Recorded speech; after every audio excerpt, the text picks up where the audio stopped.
My daughter banned me from her wedding, so I secretly canceled the whole thing I paid for. It's absolutely true that no one can harm you more than your own children. My circumstances are identical. Ava, my 27-year-old daughter, forbade me from going to her wedding. For the past week, I've been drinking and pouting. Her wedding, which I financed, was scheduled for yesterday. Yes, it was a wedding present that I was paying for. Ava was a challenging youngster. When she told me about her wedding preparations, I was relieved that she was finally getting married to someone she loved, because I had a lot of nightmares while raising her. I helped since she and her fiancé were struggling financially and couldn't plan a good wedding. What do I receive in exchange? I was not allowed to go. The devastation is beyond words. I added my brother to the guest list by calling the wedding planner a few days ago. The guest list was full, he claimed, to see if we could arrange anything. I requested him to email me the whole guest list. He said that Ava had told him to keep the guest list private. I informed him that since I was her father and the one covering the wedding expenses, they had best follow my instructions. Despite his reluctance, he sent me the list when I threatened to call his boss. My heart sank when I saw that I wasn't on it with my wife. Since neither my wife's nor my name was listed, I called the wedding coordinator once more and insisted there must have been an error. He clarified that he had been expressly instructed not to mention our names until he shared the email exchange between him and Ava. I couldn't believe it. They were told to prevent us from entering the venue, which made the situation worse. How devastating must that have been? Although I was aware of my daughter's animosity toward me, I never would have guessed that it would reach a level where she would not let me attend her wedding. She was at her bachelorette party that day. So, when I frantically called her, her phone was on voicemail. She didn't call that day or the following, despite my message requesting her to do so. I arrived at her flat, where she and her fiancé were residing, on the third day. Right before the wedding, she said that she was too busy getting ready for her wedding to meet with me.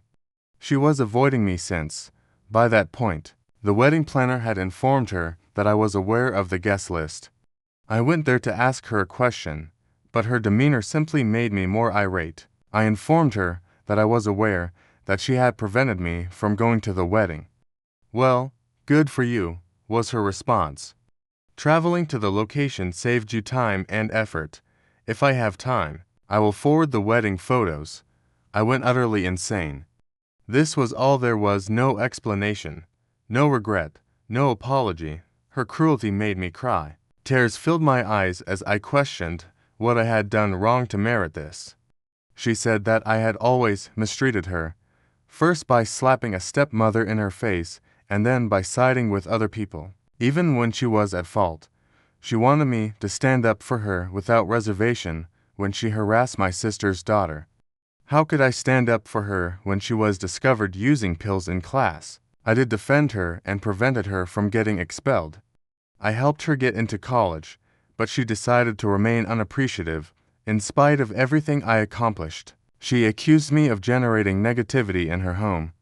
When she noticed me crying, I reminded her that her wedding was being paid for by me. She became hostile and claimed that I owed her this and that I wasn't doing her any favors. I went crazy and told her that I owed her nothing. This wedding was a favor, and I had done more than enough. She said she didn't have time for my emotional drama and asked me to go. When I got home, I sobbed uncontrollably in front of my wife, Mercy, who is Ava's stepmother. Mercy is a good-hearted and forgiving lady. Yet she became enraged for the first time when she witnessed me cry. She urged me to do something about Ava. We must stop Ava from feeling entitled to harm us, she continued. Up until a year ago, when she eventually found a respectable job, Ava had been surviving off of my money. She didn't have any money saved for her wedding. Because of this, I'd had enough. I made the decision to discipline her. I called off all of the wedding plans. I didn't care that I hardly received any money back from the advance payments. I wanted to cancel the wedding planner as well as the wedding location, but I knew that would notify Ava, who could then make other arrangements. I intended to spoil her special day. I allowed her to keep her dress since she already had it. All of this made me feel bad, but after giving it some thought, I knew I had done more than enough for her. Why should I feel bad about interrupting her wedding if she didn't?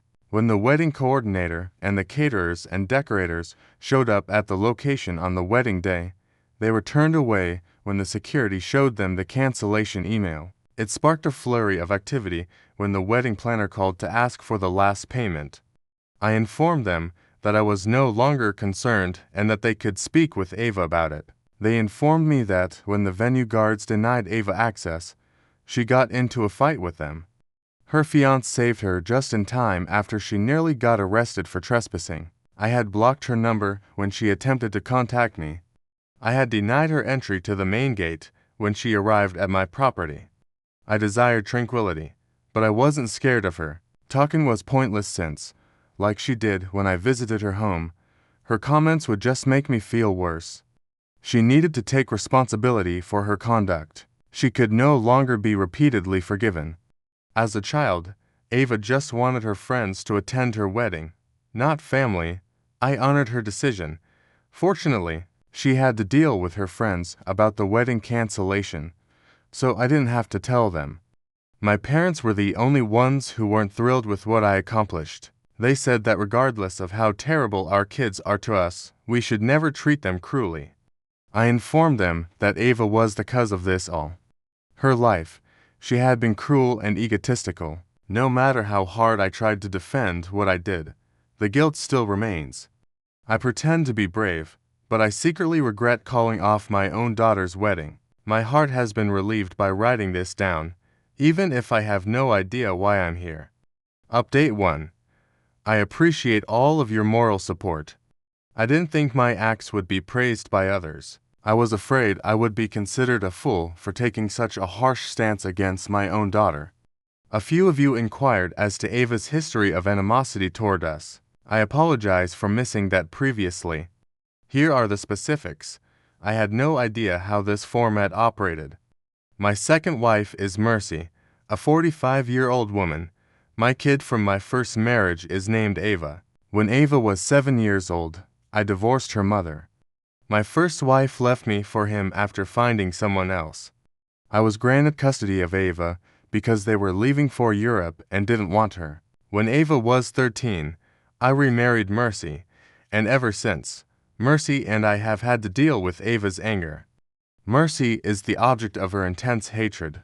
When she was a teenager, it made sense. It must have been difficult to watch someone take her mother's place.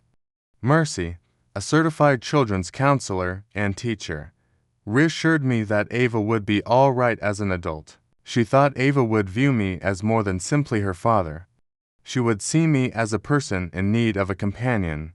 5 years after the divorce, I got married in the hopes that Ava would value the fact that I had raised her by myself over those 5 years. Ava was disliked by both her mother and her new spouse. Regretfully, Ava showed absolutely no gratitude. Rather, Ava became increasingly hostile toward Mercy and me in the hopes that Ava would find friendship there. I had to send her to live with my sister, who had a daughter of the same age, because things had gotten so horrible. After a few months of smooth sailing, my sister gave up. Less than a year later, since it was their last year of school, my sister didn't want her daughter's grades to suffer as a result of the petty arguments that Ava and her daughter had. She informed me I had to return Ava. As a result, Ava lived with us until she graduated from high school. Although she would spend her breaks with my parents, she eventually declared that she would complete her high school education while residing with them and refused to return home. I made arrangements for carpooling because my parents' residence was far from her school. As long as she was content and peaceful, that arrangement lasted, but her high school grades were terrible when they were released. At that point, I discovered that she had joined the wrong crowd, students who were doing drugs. She wanted to live with my parents because she had a nasty boyfriend. After they went to bed, she would slip out and tour the city until after midnight. Her senior year of high school had to be repeated. Another nightmare was getting her through college. She wouldn't have been accepted any place else to her bad grades and depressing attitude. So thank God I had some contacts who helped her get a spot at a respectable college. She once again surrounded herself with the wrong crowd and used drugs while she was a college student. She had to go to rehab because things got so out of hand. She finally graduated at age 25, but she had a relapse the year after. So I had to send her back to treatment for a few months. She truly has been a pain in the butt, so calling her such wouldn't be impolite. She has continuously caused me distress, embarrassment, and misery. I'm so grateful for Mercy, my understanding wife. She could have talked me out of leaving Ava if she had been any other lady, but instead, she was the one who continually urged me to wait. Mercy has given so much of herself for Ava and me, and I'm so grateful for it. The fact that I got married again and Mercy, even more so, seems to be Ava's biggest grievance. Mercy isn't Native American.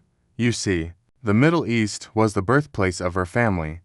Her parents, who were immigrants in the United States, were unable to support their 5 children, so she grew up in an NGO. They came to the United States with nothing after fleeing a war-torn area. I was drawn to Mercy for that reason. Despite having a difficult upbringing and little money, she persevered, obtained a master's degree, found a lucrative teaching position, and established a successful life for herself. Despite being a self-made woman, Ava refers to her as a gold digger.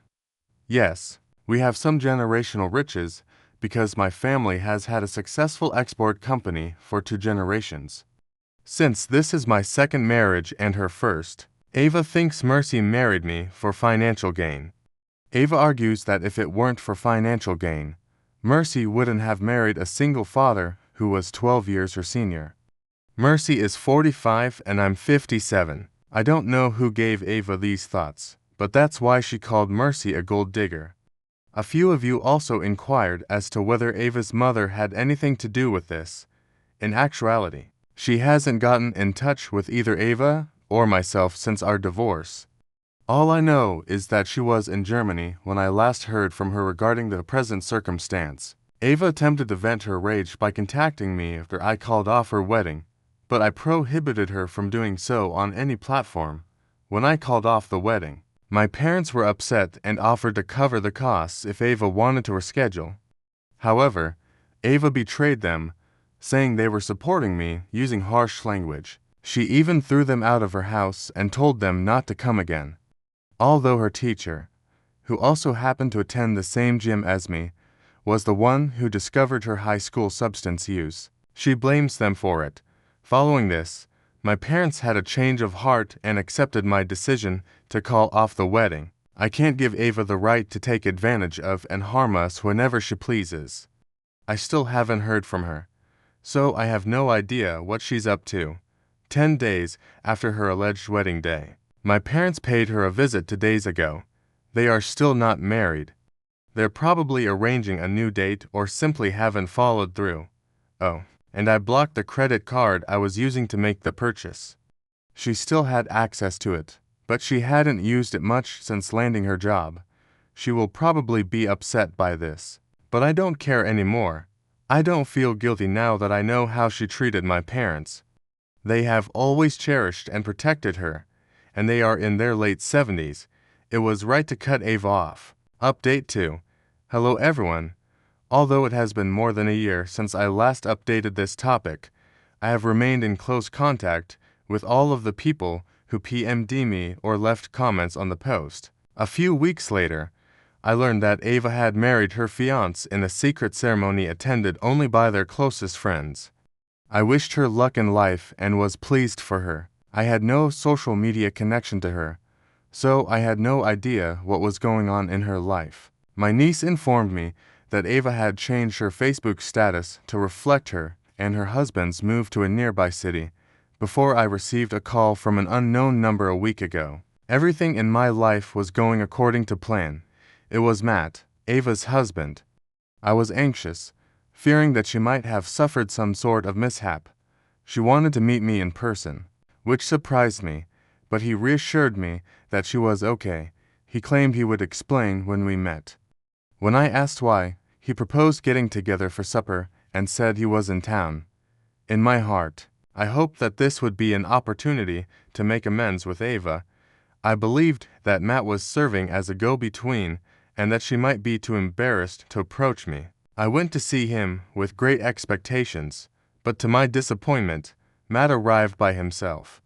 He said he had no idea where Ava was. When I inquired about her, with a sinking heart, I asked as to her whereabouts. Then he disclosed that they were no longer together. According to Matt, Ava had a history of abuse during their marriage and had a serious problem with anger management. Even over small disagreements, she would hurl objects and smash household items. For as long as he could, he put up with it, but eventually, it got to be too much, and they split up. Matt continued by saying that Ava had psychological problems and attributed any problems she encountered to other people. Because they had relocated to a new city for his work, she and he had many arguments. Ava was angry at him for removing her from her hometown, even though she had secured a comparable, well-paying position there. That was only one of their numerous problems. Matt stated he wanted to apologize face-to-face. He acknowledged that he had seen Ava treat me, Mercy, and my parents cruelly, but he chose not to step in, since Ava had used him against us all. He felt bad for ignoring the warning signs and causing himself suffering. I informed him that Ava was to blame and that he was not. I held myself partially responsible for not raising her well. I also expressed my regret to him for what he had endured with Ava. Then Matt asked me to do him a favor. He claimed that Ava was pleading with him to take her back since she had been upset by the breakup, but after experiencing her mistreatment, he had lost interest in her. He nevertheless sent her warm wishes and asked if I could help her during this trying period. Because of her rage, Ava had lost all of her true friends, and Matt felt I could help her by taking her to therapy. I informed him that, although I hoped I could, Ava would not allow me to be close to her. He got it, and we both said we wanted to help Ava if she would let us. I made the decision to go see Ava after that talk. Unfortunately, things didn't work out as planned. She attacked Mercy and me, but I had come by myself so Mercy wouldn't see Ava's anger. In an attempt to soothe her, I apologized. Right or wrong, it didn't matter to me at the time. I just wanted to assist her. I advised her to see a therapist first, but otherwise, she could say anything she wanted about me. Ava brought up the past without listening. She screamed that she wanted to kill Mercy because she detested her so much. She acknowledged that she was embarrassed by our marriage and embarrassed to introduce Mercy as her stepmother, which is why she had barred us from attending her wedding. She threw me out of the house when I tried to talk sense into her, accusing me of being the cause of all her issues. To be honest, I don't care anymore, and I'm not sure if I was correct or not. I don't know how to help her, but all I want is for her to recover. Update 3. I appreciate all of your moral support. When I created the last update, I was pretty upset, and this place has truly helped me relax. Mercy advised me to get in touch with Ava's school closest buddy. We knew each other well because her family lived next door. I messaged her on social media to explain the situation because she now resides in South Africa. Since she was the only person Ava had never battled with, I requested her to get in touch with Ava in the hopes that she could get through to her. Her buddy promised to assist, and happily, she did. Ava committed to therapy, and I think it's going well because she came to see my parents a week ago and expressed regret for her actions. She acknowledged that she was no longer able to contain her hatred because it had become so strong. She still holds me responsible for everything, though, and stated that she would never forgive me. I no longer harbor any animosity toward her, even though I'm not involved. I simply hope she has a happy life. I appreciate your support, everyone. I sincerely hope that no father ever has to deal with their own child's intense hatred. I sincerely appreciate you staying until the very end. Please remember to like, share, and subscribe if you truly enjoy our videos. Enjoy your wonderful day. Thank you for watching. If you haven't subscribed yet, please do so and hit the notification bell to stay updated with more shocking real-life stories happening around you. Growing up in the LGBT community, I endured an unhappy childhood marred by mistreatment and harsh criticism from my older brother. When he became seriously ill, I made the difficult decision to leave him. I'm Danny, now 34, and my deep-seated anguish stems mainly from two sources: my parents and my older brother Alex, who is now 38. Our parents, a nurse named Janet and an electrician named Mark, were ordinary in every way except one: their blatant favoritism towards Alex. This favoritism painted the canvas of our childhood with equal strokes, favoring him with brighter, more vibrant colors while leaving my portion dim and faded. Growing up in the modest town of Elmswood, where everyone knew everyone else's business, didn't help. Our small, close-knit community often amplified the discrepancies between Alex and me, as if under a magnifying glass. At school events, neighborhood gatherings, and even in the grocery store, I was Alex's brother, a shadow trailing behind the more illustrious elder sibling. From the earliest days I can recall, Alex was the golden child.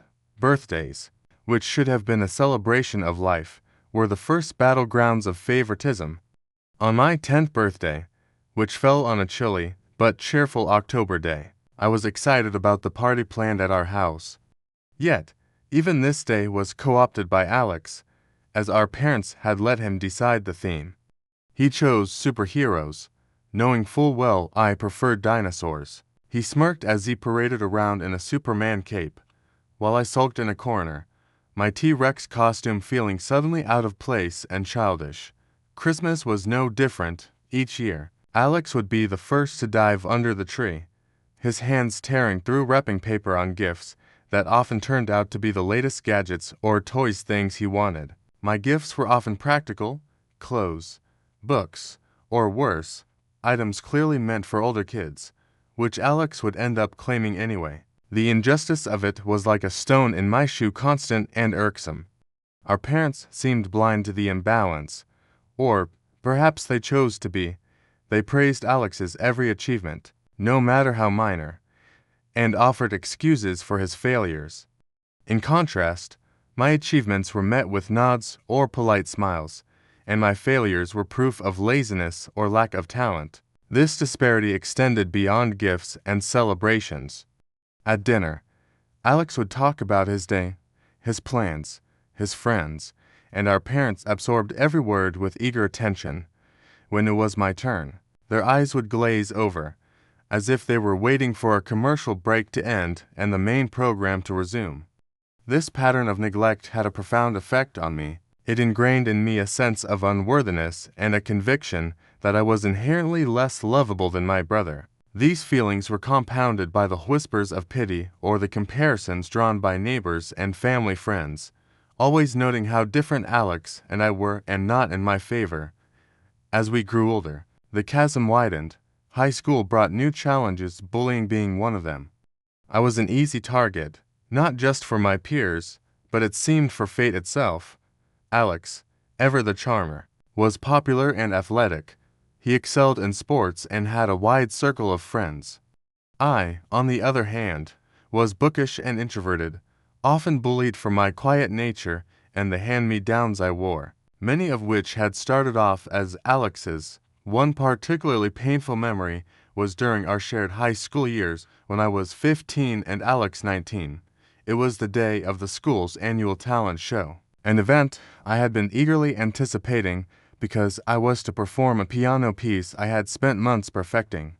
I remember walking onto the stage, the nerves dancing in my stomach, only to see Alex in the front row surrounded by his friends, sneering up at me.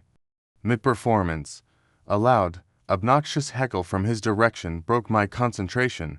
I faltered, my fingers tripping over keys in a discordant tumble.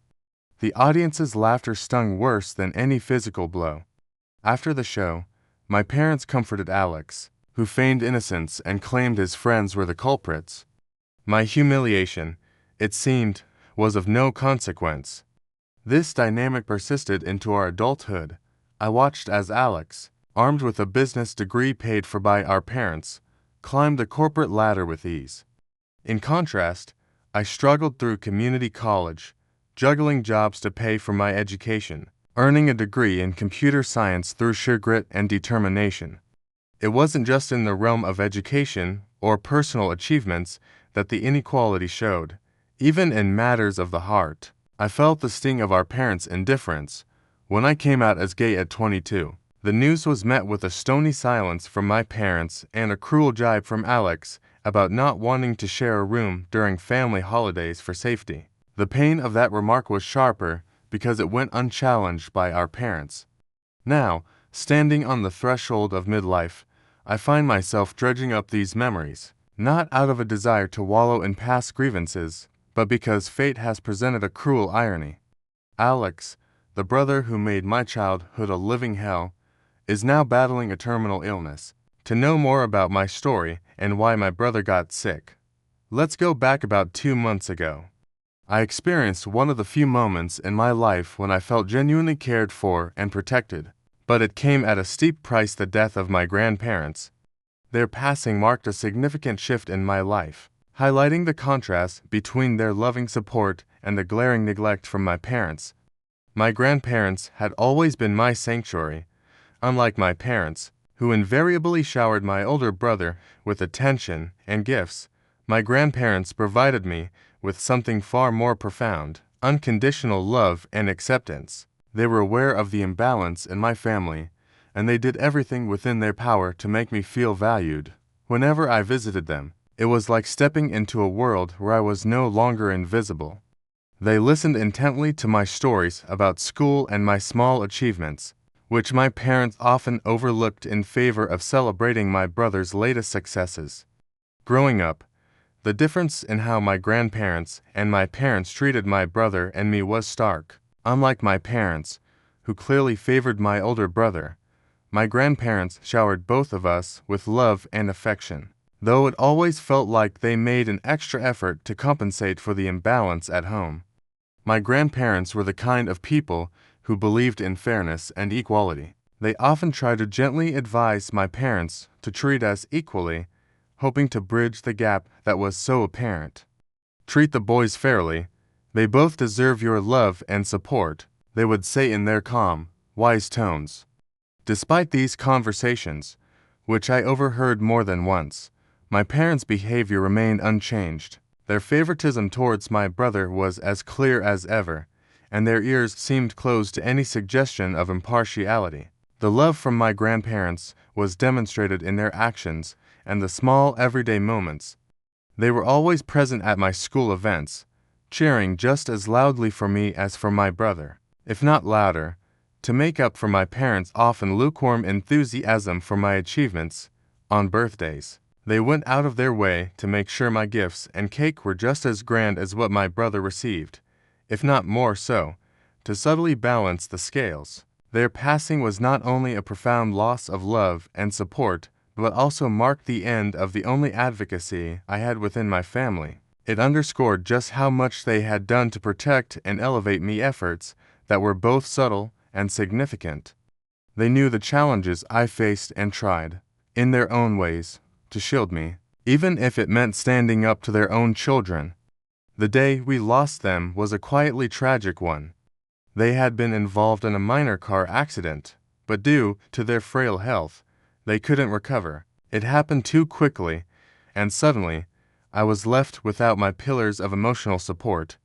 At the funeral, while everyone else seemed to be whispering about wills and legacies, I was engulfed in a deep sense of loss, mourning not just their death but the unconditional love they took with them. The reading of the will was a somber affair, and it was there that I learned about the final act of protection my grandparents had orchestrated for me. To everyone's surprise, they had left me their house and a substantial sum of money, $500,000. It was an unexpected turn of events that caused a stir among my relatives, particularly my parents, who had expected that everything would go to my brother as it always had. However, the most dramatic revelation was yet to come. My grandparents had always known about the preferential treatment my brother received and the manipulative tendencies of my parents, to protect me further, and perhaps teach everyone a lesson about values and deception, they had included a peculiar clause about another sum of money. This was the money my brother believed he was receiving, a hefty amount, supposedly hidden in a special envelope. But in reality, this envelope contained nothing but monopoly money. I remember that moment. My parents, who had always shown blatant favoritism towards him, practically glowed with vicarious satisfaction. Their joy was palpable, as if they themselves had won some grand lottery.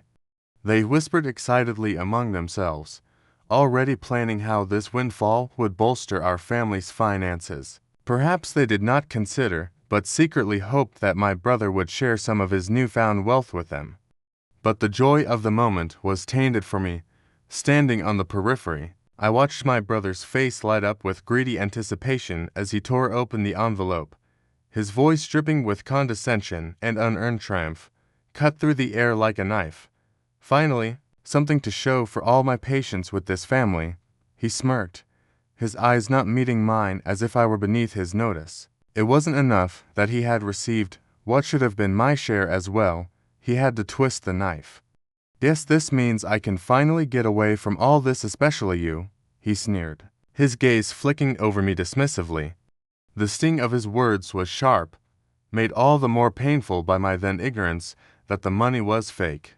At the time, I believed he had received a real fortune, a fortune that could have transformed my life, which had been anything but privileged compared to his. The dreams I had nurtured in secret of freedom, of modest comfort, of simply being seen as equal seemed to crumble before my eyes. I felt a deep sinking regret, not only for the loss of what I thought was my last chance at a better life, but for the bitter divide that money had reinforced between us. His words about my identity were perhaps the most cutting ever. Since I had come out as non-binary, my brother had used every opportunity to belittle and insult me, as if my existence challenged his overly traditional views. "Don't expect me to waste any of this cleaning up your messes," he'd say scornfully, using the wrong pronouns deliberately to sting. "Imagine being so desperate to be different, you end up like that." His mockery was a clear reflection of the disdain he felt, mirroring the less overt but equally painful dismissal by our parents. To everyone's surprise, especially our parents, my brother did not linger to celebrate his windfall. The very next day, he packed up. His actions, as cold and calculated as his departure, were clear. He moved in with his girlfriend, who, unbeknownst to him, was more interested in his supposed financial status than in him as a person. Our parents, left in the wake of his sudden departure, were stunned. All those years of prioritizing him, of bending family dynamics to favor him, had culminated not in grateful reciprocation, but in abandonment. Their faces, once flushed with excitement, now mirrored the betrayal. They felt a bitter realization that their golden child had fled the nest with no intention of looking back. However, the truth revealed itself dramatically days later. In the wake of my brother's sudden departure to his girlfriend's place, I received a call from him, the first in what would be a series of frantic, increasingly humbled communications. The money was fake monopoly money, precisely placed in a real bank envelope. A bitter laughter escaped me as I listened to his choked fury over the phone. The girlfriend, driven by material aspirations, had unceremoniously kicked him out upon discovering the deceit. My brother, now homeless and humiliated, was suddenly devoid of both the financial windfall he had bragged about and a companion he had chosen over his family. This revelation did not soften my heart. Rather, it crystallized the resentment that had been simmering for years. When he showed up at my door, his face a mix of anger and desperation, I felt a cold resolve wash over me. This was the brother who had tormented me throughout my childhood, who had stood by and watched, or instigated, as others did the same. This was the brother who had never once stood up for me, not when I was bullied for being different, not when I struggled to find my place in the world. When my brother showed up at my doorstep, it wasn't a simple knock of desperation. It was the culmination of a series of events that had unfolded since he'd been duped by the monopoly money our grandparents had cleverly disguised as his inheritance. According to what he told me, before he decided to come here, he had gone to our parents' house seeking refuge and possibly some financial support. However, the reception he received there was far from what he had hoped. Our parents had always preferred him over me, showering him with attention and gifts throughout our childhood. Yet, when he appeared on their doorstep in his hour of need, they turned him away. They believed he had squandered the money or what he thought was money on lavish expenditures, or perhaps on his girlfriend, who was notorious for her interest in material wealth. He explained that our parents accused him of lying about the money being fake. They thought he was just making up stories to get more financial aid from them. The disappointment was evident in their voices. They felt betrayed that he had not only moved out so abruptly after receiving his inheritance, but had also neglected them since moving in with his girlfriend. In their eyes, he had chosen his new life over family, only to return when he was in trouble. At that time, I was staying at our grandparents' house. I was taking care of the house, living quietly away from the drama that often surrounded my parents and brother. The house was a sanctuary from the childhood memories of neglect and favoritism that still haunted me. When my brother recounted his ordeal, there was a part of me that felt a twinge of sympathy. Here he was, the favored child, who had never once considered the impact of his actions or words on others, particularly me, now reduced to seeking help from the sibling he had often ridiculed and scorned. His fall from grace was steep, and his current predicament was a harsh lesson in humility. However, the years of being second best, of enduring his cruel taunts and our parents' obvious partiality, had hardened my heart considerably. He spoke of our parents' rejection with a tone of surprise and hurt, as if it was unthinkable that they would ever turn their backs on him. It was ironic, really, considering how often he had done the same to me, both as a child and as an adult. His narrative was filled with regret and a sense of urgency, but it lacked genuine remorse for the way he had treated me over the years. It seemed he was more upset about his loss of comfort and status than about the possibility of mending our fractured relationship. As he stood there, looking more vulnerable than I had ever seen him, I was faced with a choice. Could I set aside the years of neglect, the memories of birthdays and Christmases where I watched him open presents that should have been mine, the harsh words and the dismissive attitudes? Was I capable of forgiving, not just him, but also our parents, who had instilled such disparity between us? I listened quietly, my mind racing with memories and emotions.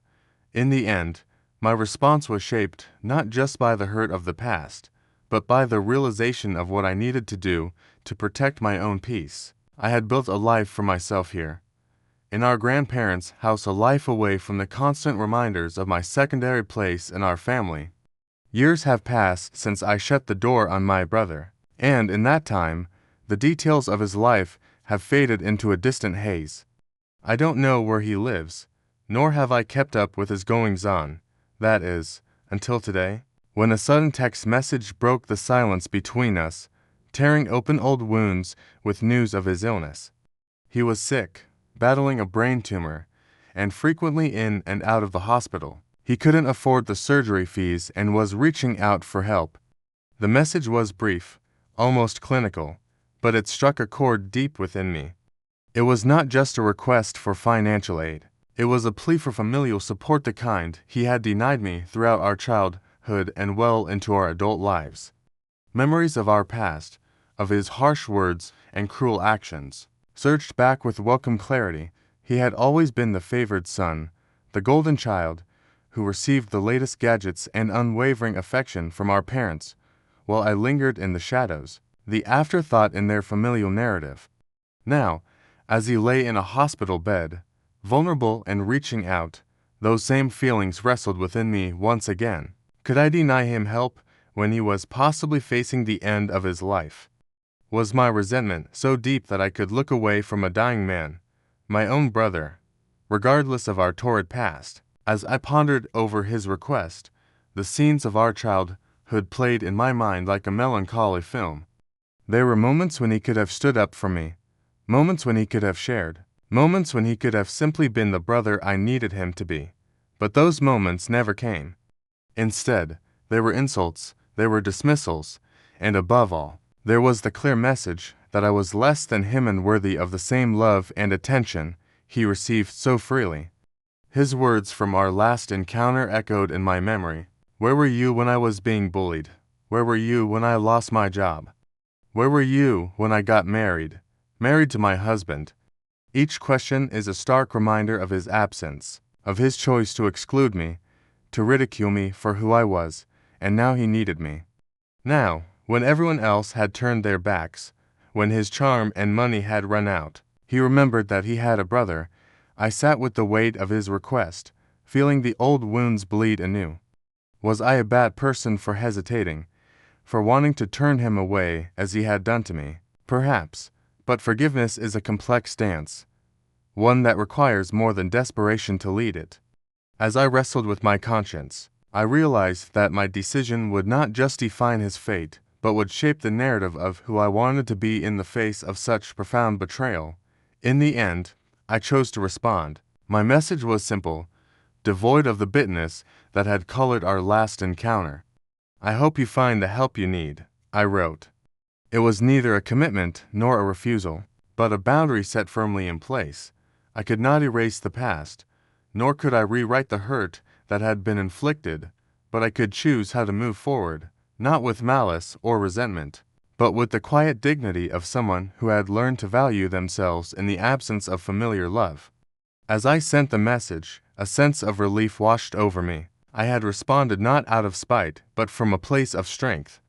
Whether he would interpret it as an act of compassion or indifference did not concern me. I had offered what I could, a gesture of peace to ease my conscience and perhaps mend a bridge long left in disrepair.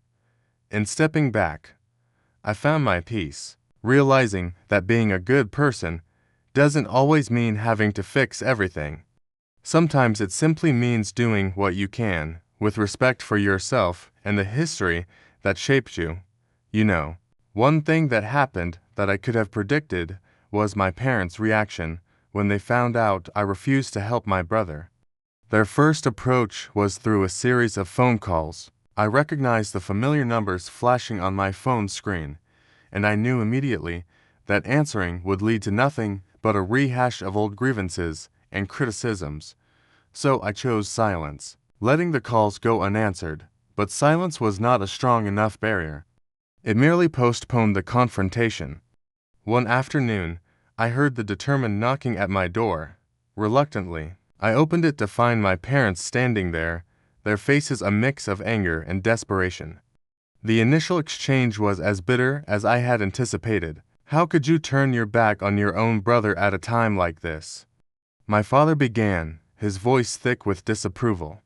My mother chimed in, her words laced with a familiar disdain. And to think we raised you better, even with your choices. The slight pause before choices and the emphasis thereafter made it clear she was referring to my sexuality, a topic they had never fully accepted. As the minutes dragged on, their anger seemed to dissolve somewhat into a pleading desperation. Help your brother, my mother implored, her eyes welling up with tears not just for my brother, I suspected, but for the shattered image of a united family she held dear. I stood firm, though not without inner turmoil. Look, I started, my voice steadier than I felt. I understand he's in a tough spot, but why am I always the one expected to make sacrifices? Where was this family unity when I needed support, when I was bullied, ignored, marginalized? There was no satisfying answer to those questions, and we all knew it. The room filled with a tense silence, a tacit acknowledgement of the many times they had failed to stand by me. Then the conversation turned to the house and the inheritance left by my grandparents, the only real support I had known. My parents knew about the house my grandparents had bequeathed me, intended as a safeguard and a gesture of love, acknowledging the imbalance had endured throughout my life. It's a large sum, and the house is valuable. Selling it could easily cover his medical expenses, my father suggested. eyeing me as if gauging my reaction. I sighed, feeling the weight of the decision. This house is more than just property to me. It's a memorial of the only people who ever made me feel valued and loved. It's not just a matter of money. It's about preserving the one good thing I inherited from a past filled with inequality, I explained, hoping they would understand the depth of what they were asking me to relinquish. The plea turned into more whining and bargaining, but I saw through the desperation to the same old patterns. My parents wanted a resolution that would ease their guilt and discomfort, without true consideration for what it would cost me both emotionally and financially. I'm at a crossroads. Truly, part of me wants to rise above the past hurts and help my brother, who, despite everything, is in genuine need. Yet, another part of me resists, fueled by years of being sidelined and undervalued. This house, my refuge, symbolizes so much more than a financial asset. It represents my grandparents' recognition of my worth and their desire to protect me, even in death. So here I am, asking for your opinion, torn between the desire to be better than what I endured and the need to protect the legacy that is truly mine. What should I do?